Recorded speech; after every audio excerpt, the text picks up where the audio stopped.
た手編み焙煎の解説動画で早速解説していきたいのですが、なんせ僕話すのが得意ではないので台本を見ながら喋らせていただきます。ご了承願います。僕の簡単なプロフィールはこんな感じですね。じっくり見たい方は動画を止めて見てもらえたらと思います。今日の動画は当店2人で行う手編み焙煎ワークショップ用に用意しました。というのもワークショップの限られた時間で説明して焙煎にチャレンジしてもらうにはエクストリームすぎて不安な方もいらっしゃるかと思ったからです。その他にもキャンプで焙煎するんだけどうまくいかないって人やコーヒー大好きだけど焙煎ってどうやってやるの、コーヒーにもっとハマりたい、自分にも焙煎できるって方々にも役立つ動画になっています。見返せるようにぜひ保存しておいてください。この後は焙煎に使う器具を紹介し手順を簡単に説明した後実演に移ります。最後にはお店や DM でよくいただく手編み焙煎に関する Q&A をご紹介します。途中で湧いてきた質問にもお答えしているかもしれませんのでぜひ最後までご覧ください。また Q&A にない質問があればお気軽にコメントください。焙煎に使う器具を紹介。お店で使っているものは概要欄にリンクを貼っておきます。まずは必須なもの、手編み。僕は蓋がなくて底が丸いものを使っています。熱源。お店では真上に向かって強い火が出るコンロを使用。火力は強ければ焙煎の幅が広がるので高火力のものがおすすめです。この2つは必ず必要です。次に挙げる器具は優先度高めのものです。タイマー。焙煎時間を管理するのに使います。カウントアップのものならスマホでも OK なんですが火の近くに置く方が見やすいので万が一のことを考え100均のものが無難。また実演の焙煎シーンはノーカットでタイマーもつけるのでこの動画を見ながらでも可能です。非接触の温度計。焙煎中のお豆の温度を測ります。あった方が焙煎のコントロールがしやすいです。できれば250度まで測れるタイプのもの。非接触のものは蓋なしの手編みと相性抜群です。うちは焙煎後の豆を冷ますのに使います。途中でチャフを飛ばしたり上がりすぎた温度を下げるのにも使えます。次に紹介する器具は僕は使っているがなくても困らない優先度低めのものです。ザルとボウル。焙煎直前にコーヒー豆を洗うのに使います。僕はコーヒー豆を50度のお湯で洗いますがなければ手編みをザル代わりにも使えますし洗わなくてもお豆は焼けますのでどちらでも大丈夫です。竹ざる。焙煎後のコーヒー豆を冷ますのに使います。なければ手編みの中のままうちわで仰いで冷ますことも可能です。バット。お豆の計量やグリーンピックに使用します。なければお皿でも何でも大丈夫です。密閉容器。焙煎後のお豆を入れておきます。すぐ飲んでしまうならどんな入れ物でもいいと思います。手順を簡単に説明します。ゆっくり見たい方は動画を止めてご覧ください。手順1、コーヒー豆を測る。今日はエチオピアのコンガという農協でウォッシュド製法されたお豆を 100g 使用します。手順2、グリーンピック。体調の悪そうなお豆を取り除きます。手順3、お豆を洗う。50度のお湯で 3,4 回洗います。手順4、焙煎開始。今日はワークショップでも行う中深入りにします。プロファイルはこんな感じですね。ざっくり書かせていただきました。手順5、ハンドピック。体調の悪そうなお豆を取り除きます。手順6、容器に移して焙煎終了ですがワークショップでは好きな入れ方で飲んでみよのコーナーにします。以上が簡単な手順になります。次は焙煎の実演なんですがその前に大事な注意事項を4つお伝えします。焙煎は火を大量に使う危険な作業です。次の注意事項を守って焙煎しましょう。1、消火の準備。消火器やお水の近くで焙煎しましょう。キャンプの方は枯れ木や枯れ葉が近くにない岩場や川の近くで焙煎しましょう。2つ目、換気。換気扇の下で換気しながら焙煎しましょう。室内の方は必ず換気しながら焙煎してください。3つ目、やけどに注意。火に触れると危ないのはもちろんですが焙煎中のコーヒー豆は240度近くまで温度が上がり触れると容易にやけどします。また飛び散ったお豆が手に触れたり目に入ったり靴の中に入ったりやけどしたらすぐに流水で冷やしてください。痛みが強い場合は病院に行きましょう。4つ目、汚れに注意。焙煎はチャフが飛び散ったりすすが飛んだりコーヒーオイルが飛散したりします。掃除しやすいように周りのものは避難させてから焙煎するのがいいです。汚れてもいい服を着たり換気扇に汚れ防止フィルターをするのもいいでしょう。焙煎終了後は速やかにきれいにすることで火事への対策にもつながります。お待たせしました。実演します。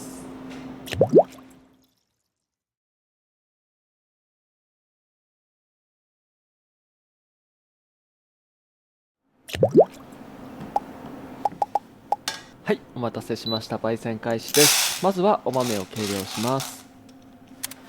次は体調の悪そうなお豆を取り除きます。生のコーヒー豆をハンドピックすることをグリーンピックと言います。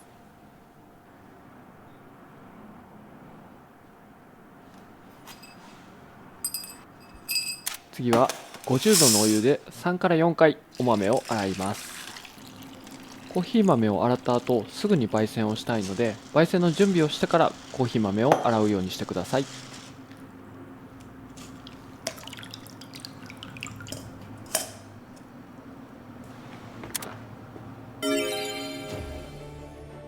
動画の途中ですが補足です。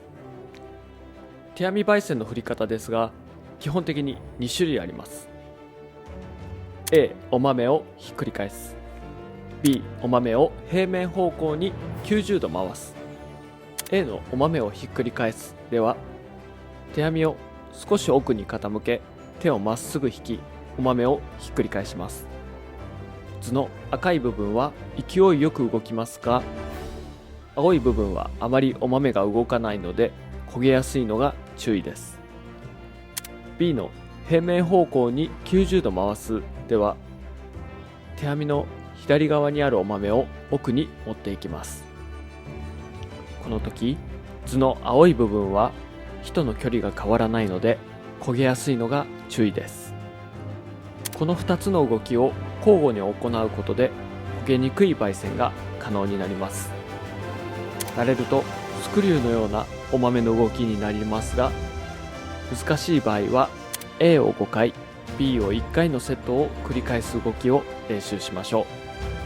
慣れたら A を3回 B を1回と減らしていきましょう。それでは焙煎の動画に戻ります。続きをどうぞ。洗ったコーヒー豆をすぐに焙煎するのは、お豆が水を吸う時間が一定でないと焙煎の条件が毎回変わってしまうからです。火力の調整は熱源との距離のみで行います。慎重に調整しましょう。わからない場合は強めで焙煎してみましょう。それでは焙煎スタートです。まずは2分のカラーチェンジ160度を目指して高火力で勢いよくお豆の温度を上げていきます。手編み焙煎でいう高火力は熱源に近い距離にお豆があることを意味します。低火力は手編みを高い位置に上げ、熱源から距離を取った状態です。はじめはお豆が濡れていて少し重たく感じるかもしれませんが、コーヒー豆の水分が蒸発して軽くなっていく感覚を味わえるのも手編み焙煎の醍醐味です。楽しんでいきましょう。左下の画面は焙煎を横から撮影した映像です。火力調整のために細かく高さが動いている様子が映っています。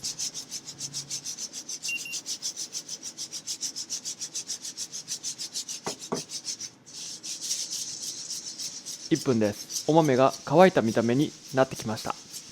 腕が疲れたら何回でも持ち替えて大丈夫です。手首が痛くなったら中止しても構いません。無理する必要はありません。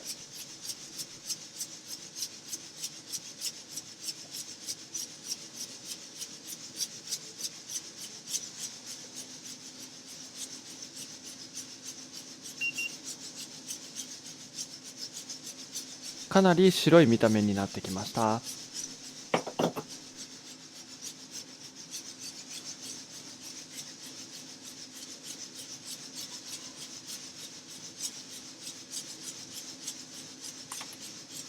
今パチッと音が鳴りましたが、1ハゼのカウントにはしません。気の早い子がいるなぁといった調子で聞き流します。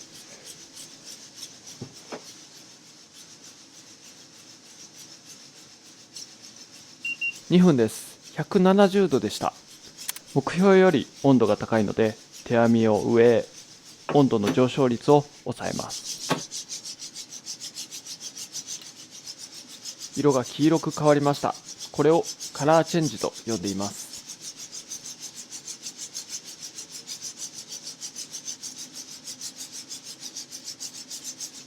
次は3分の180度を目指してゆっくり温度を上げていきます。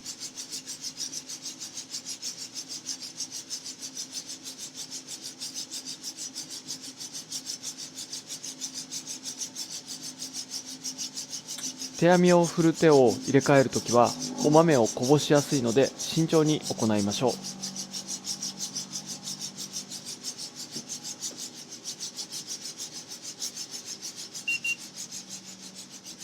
ちょうどいい温度ですね。次は5分の1ハゼ200度を目指しますが、温度の上げすぎに注意しましょ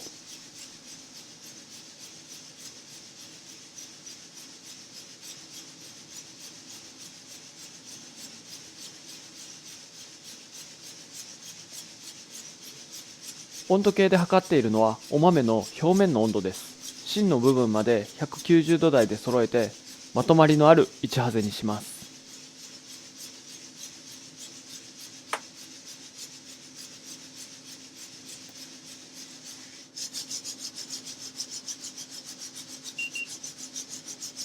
195度でした。少し温度が高いので軽く内輪で仰ぎます。あまり強く仰ぐと温度が下がりすぎてしまうのとチャフが舞ってしまうので、本当に軽くで大丈夫です。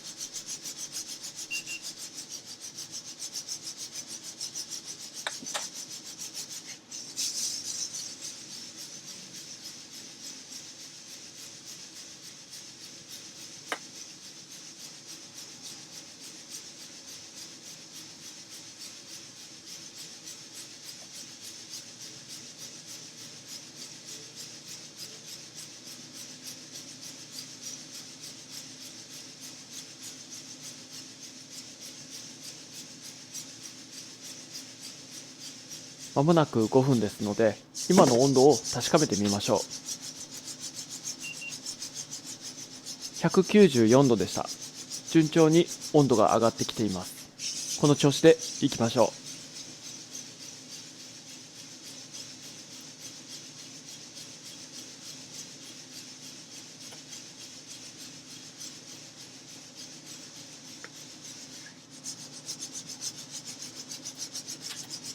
5分になりました。今のパチッという音は聞こえましたでしょうか。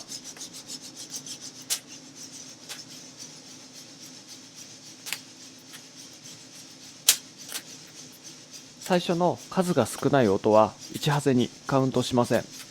ある程度まとまった数のハゼている時間を1ハゼに設定します。この動画では5分12秒あたりのハゼのまとまりを1ハゼとしています。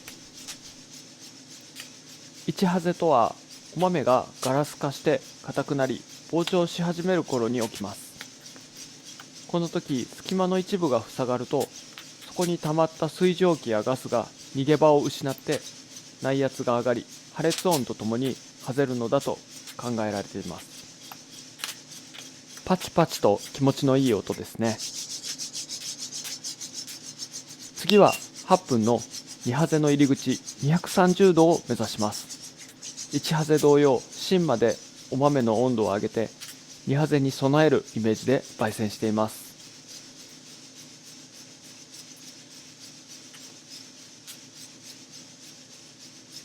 ちなみにこのプロファイルは僕がこのお豆を 100g 中深入りにするならという手で作りました。普段は 260g ずつ焙煎していたり、お豆によってプロファイルは変えているのでご了承ください。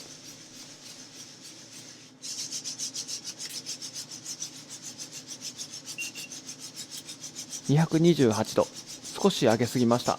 2ハゼに入らないよう内輪で軽く仰いで温度を下げます。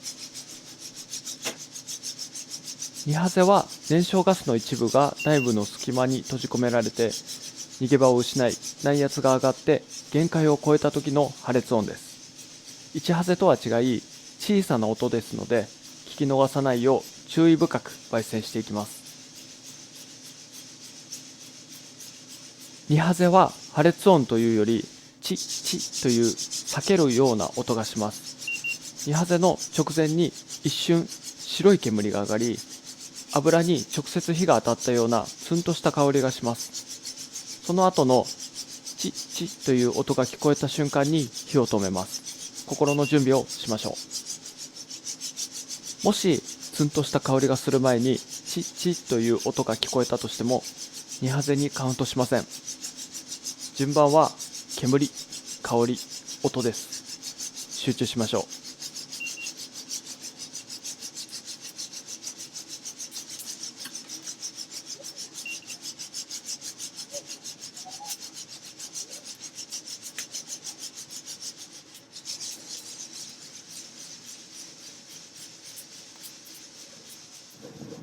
火を止めて30秒間余熱で焙煎します。2ハゼの音は聞こえましたでしょうか？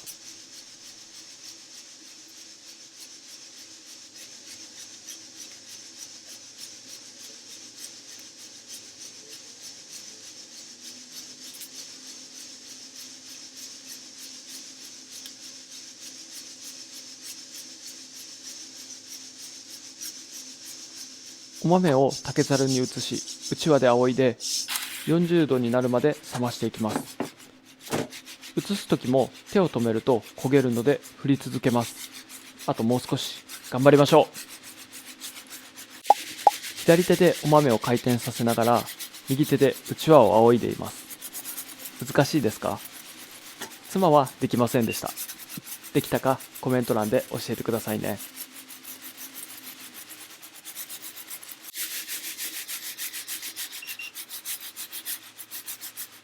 40度になりました。お疲れ様です。腕を振り抜いた自分を褒めたたえましょ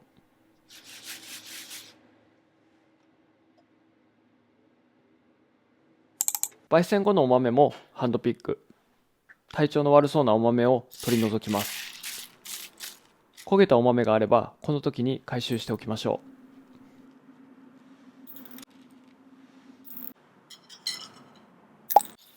密閉容器に移して焙煎終了。次にこの蓋を開けるときはすごくいい香りがしますので、鼻を近づけて開けてみてくださいね。お楽しみに。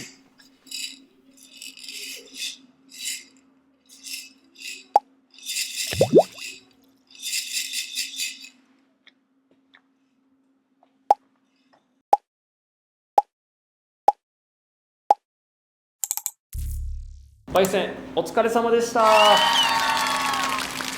次は Q&A、 よくいただく質問にお答えしていきます。なぜ蓋なしの手編みを使っているのですか？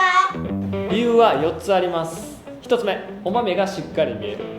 2つ目、非接触の温度計が使いやすい。